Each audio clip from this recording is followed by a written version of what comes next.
பழனி மாரியம்மன் கோவிலுக்கு 501 பெண்கள் பால்குடம் எடுத்து ஊர்வலம்.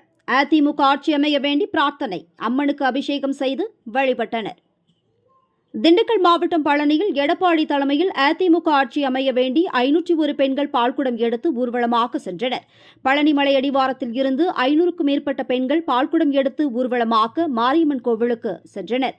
மேளதாளத்துடன் நகரின் முக்கிய வீதிகள் வழியாக சென்ற பெண்கள் மாரியம்மன் கோவிலில் அம்மனுக்கு பால் அபிஷேகம் செய்து வழிபட்டனர்.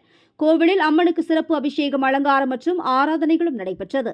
இதில் கலந்து கொண்ட பெண்கள் அம்மனை வழிபட்டனர். தொடர்ந்து சுவாமி தரிசனம் செய்ய வந்தவர்களுக்கு அதிமுக பழனி நகர்மன்ற உறுப்பினர் நடராஜ் அன்னதானம் வழங்கினார்.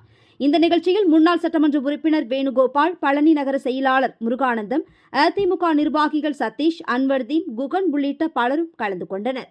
சித்திரை மாதம் முதல் வெள்ளிக்கிழமை அம்மனுக்கு பால் அபிஷேகம் செய்து வழிபடுவதை வழக்கமாக கொண்டுள்ளனர்.